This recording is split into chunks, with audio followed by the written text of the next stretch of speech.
हाँ तो मेरे प्यारे बच्चों, आज हम मधुप हिंदी पाठमाला 8 के अंतर्गत हमारा छठा पाठ पढ़ेंगे। आखिरी पत्ता। वॉशिंग शहर में एक छोटी सी बस्ती थी जिसमें बहुत सारे कलाकार रहते थे। इसी बस्ती में एक तिमंचले मकान में सबसे ऊपर सू तथा जानसी का स्टूडियो था। सू मेन राज्य की थी और तथा जानसी कैलिफोर्निया की रहने वाली थी। एक दिन अचानक उन दोनों की मुलाकात एक होटल में हुई। उनकी कला से संबंधित बातें तथा अन्य रुचियां बहुत मिलती जुलती थीं। जल्दी ही वे आपस में काफ़ी घुल मिल गई और एक दिन उन दोनों ने मिलकर एक स्टूडियो खोल लिया। इसके 6 महीने बाद ही उस बस्ती में निमोनिया बहुत तेज़ी से फैल गया। धीरे धीरे पूरी बस्ती में लोग निमोनिया से पीड़ित होने लगे। बस्ती के पश्चिमी क्षेत्र में इस निमोनिया का प्रकोप बहुत ज़्यादा था। बहुत सावधानी बरतने के बावजूद जानसी भी निमोनिया की चपेट में आ गई। फेफड़ों में बलगम जम जाने से वह इतनी अधिक कमज़ोर हो गई कि उसके लिए बिस्तर से हिलना डुलना भी मुश्किल हो गया। वह अपने बिस्तर पर लेटी लेटी छोटी सी खिड़की से बाहर देखती रहती थी। हालांकि एक डॉक्टर उसका इलाज कर रहा था, पर उसकी तबीयत दिन प्रतिदिन खराब होती जा रही थी। एक दिन सुबह डॉक्टर ने सू को बुलाकर कहा, जानसी के बचने की कोई आशा नहीं है। मैं ये इसलिए कह रहा हूँ क्योंकि बीमार होकर लोग इतने मायूस हो जाते हैं कि वे मौत के अलावा कुछ सोचते ही नहीं। उनके मन की स्थिति के कारण ही दवाइयों का भी उन पर असर कम होने लगता है। तुम्हारी सहेली के मन में भी ये बात बैठ गई है कि वह अब कभी ठीक नहीं होगी और उसकी मृत्यु समीप है। मैं अपनी तरफ से पूरा प्रयास करूंगा।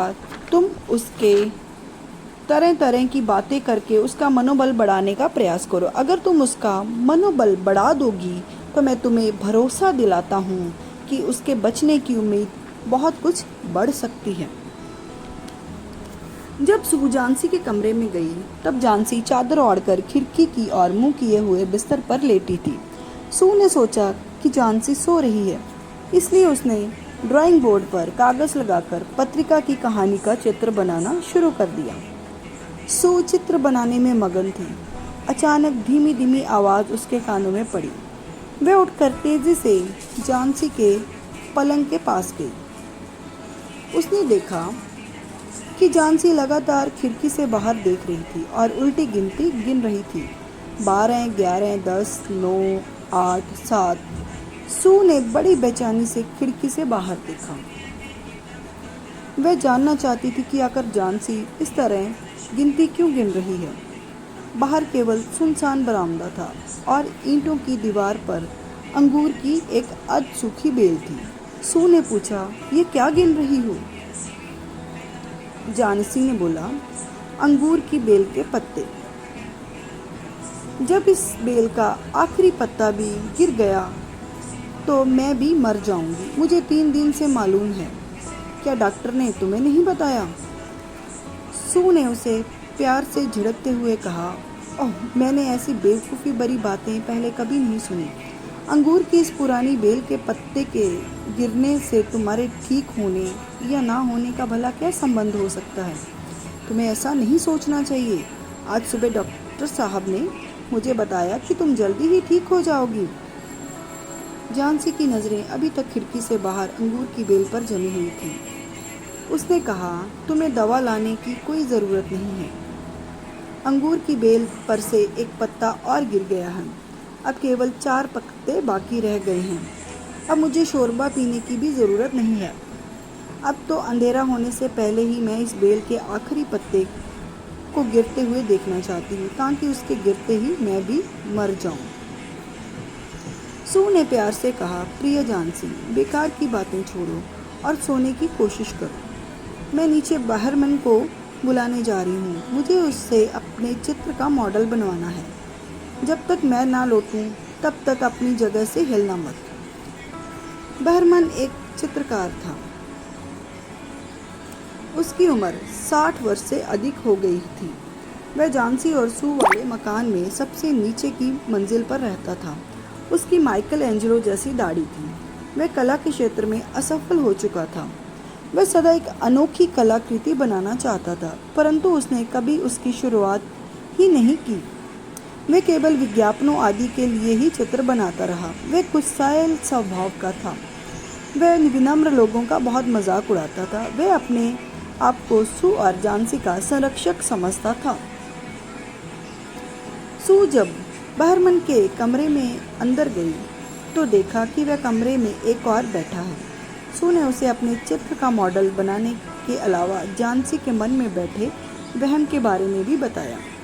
बूढ़े बहरमन ने जब यह सुना तो वह क्रोधित होता हुआ बोला, क्या संसार में ऐसे लोग भी हैं जो मरने की मूर्खतापूर्ण बात इसलिए सोचते हैं क्योंकि अंगूर की बेल के पत्ते गिर रहे हैं?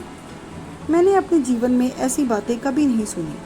तुम उसके दिमाग में ऐसी बातें आने ही क्यों देती हो? सू ने कहा, जानसी बहुत बीमार है तथा कमज़ोर भी बहुत हो गई है। बीमारी की वजह से उसके दिमाग में ऐसी उल्टी सीधी बातें आने लगी हैं। जब सू और बहरमन जानसी के कमरे में गए तो जानसी सो रही थी। सू ने खिड़की पर पर्दा गिरा दिया तथा वह और बहरमन दूसरे कमरे में चले गए। अगली सुबह जब सू सोकर उठी तो उसने देखा जानसी लगातार खिड़की पर लगे हरे पर्दे की ओर देखे जा रही थी। इसे हटा दो, मैं बाहर देखना चाहती हूँ, उसने धीरे से लेकिन आज्ञा भरे स्वर में सू से कहा। सू ने खिड़की से पर्दा हटा दिया। भयंकर बारिश और तेज हवा के बावजूद अंगूर की बेल पर एक पत्ता अभी तक लगा हुआ था। वह टहनी के साथ चिपका हुआ था और उसका रंग गहरा हरा था, पर उसके किनारे पीले होकर थोड़े मुड़ गए थे। जानसी ने कहा, ये आखिरी पत्ता है। मैंने सोचा था कि रात में ये ज़रूर गिर गया होगा। खिड़की बंद होने के बावजूद मुझे तेज़ हवा के चलने की आवाज़ साफ सुनाई दे रही थी। ये कल नहीं गिरा तो क्या हुआ, आज तो ये ज़रूर गिर जाएगा और जैसे ही ये गिरेगा मैं भी इस दुनिया में नहीं रहूँगी। सू जानसी को समझाती रही, लेकिन उस पर इसका कोई असर नहीं हुआ।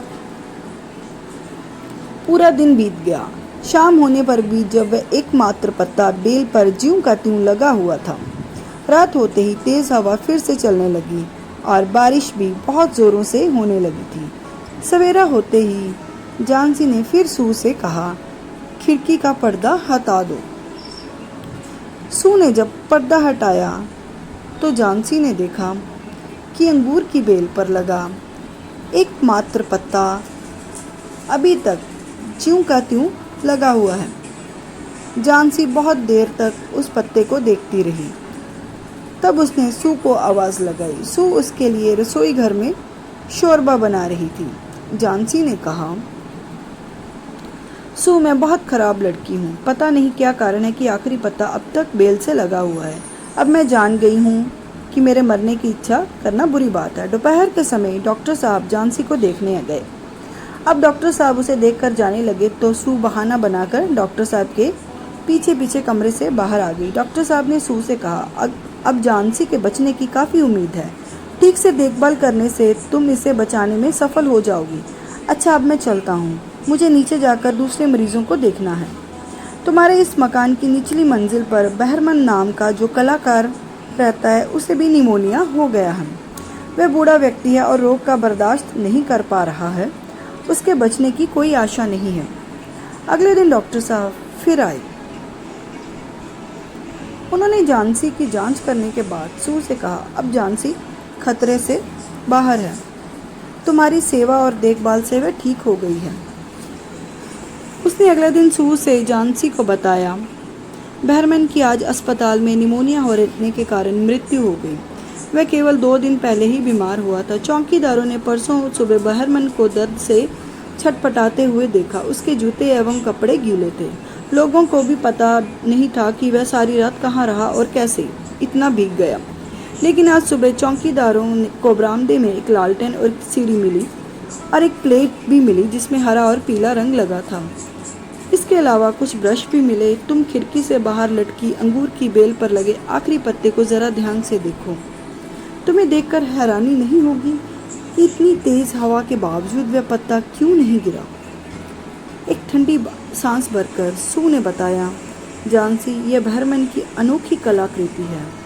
यह कलाकृति है जिसे वह वर्षों से बनाने की सोच रहा था। जिस रात आखिरी पत्ता गिर गया था, उसी रात को बहरमैन ने तेज हवा और भयंकर बारिश से बावजूद पूरी रात जागकर बड़ी मेहनत से तुम्हारा मनोबल बढ़ाने के लिए बिल्कुल असली लगने वाला वह पत्ता बनाया था।